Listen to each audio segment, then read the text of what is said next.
Баршаңызға сәлем. 1001 кеңес арнасында тоңазытқышта сақтауға болмайтын тағамдар туралы пайдалы ақпаратпен бөлісетін боламын.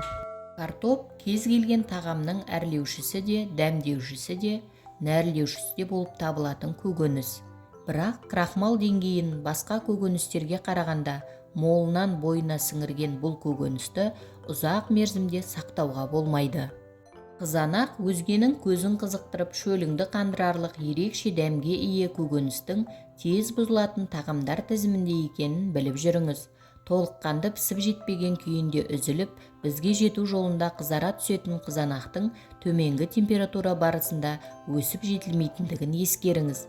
Тоңазытқышта ұзақ тұрып қалған қызанақтар тым жұмсақ қалыпқа еніп, қолданыс барысында түр келбетін сақтай алмайды. Барынша табиғи өнімді әрі мерзімінде жетілген көкөністі алуға тырысыңыз. Бал пайдалы тағамдардың бірегейі, бірақ бұзылып кетеді деген қате пікірді ұстанып, тоңазытқышта тыққылап жататын кездеріміз кезігеді. Балдың құрамындағы пайдалы қант мөлшерін тоңазытқыш температурасы жойып жіберетіндігі есіңізде болсын. Ал пияз астың дәмін беретін көкөніс тоңазытқышта сақтаудың мүлде қажеті жоқ. Қызанақ секілді өз қаттылығын жоғалтып, жұмсақ күйге еніп, турау барысында мезі етеді. Картоптың жанына қоюдың да қажеті жоқ.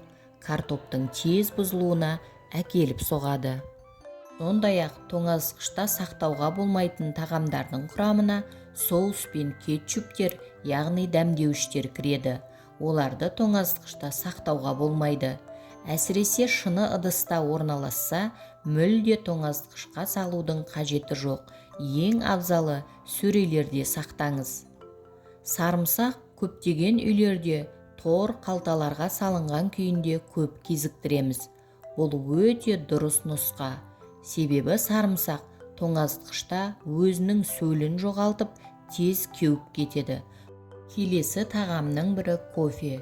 Кофе таңғы ұйқыдан оянудың ең дұрыс шешімі десек артық айтпағандығымыз. Көптеген кофе қалталарында тоңазытқышта сақталсын деп жазылған. Тоңазытқышта кофе өз дәмін жоғалтып, ащы қалыпқа енеді. Сондықтан да кофені тоңазытқышта сақтаудың қажеті жоқ. Асқабақ, қарбыз, қауын тоңазытқышты қажет етпейтін тағамдар тізімінде. Оларға бөлме температурасы да жеткілікті.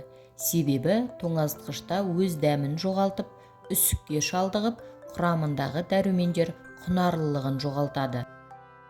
Сонымен қатар бананды да тоңазытқышта сақтаудың түкке қажеті жоқ. Төмен температурада бананның сыртқы келбеті өзінің өңін жоғалтады, қарайып, құнарлылығын жоғалтады. Ас атасы саналатын нанды бір күн немесе 1,5 күн мөлшерінде ғана тоңазытқышқа қоюға мүмкіндігіңіз бар.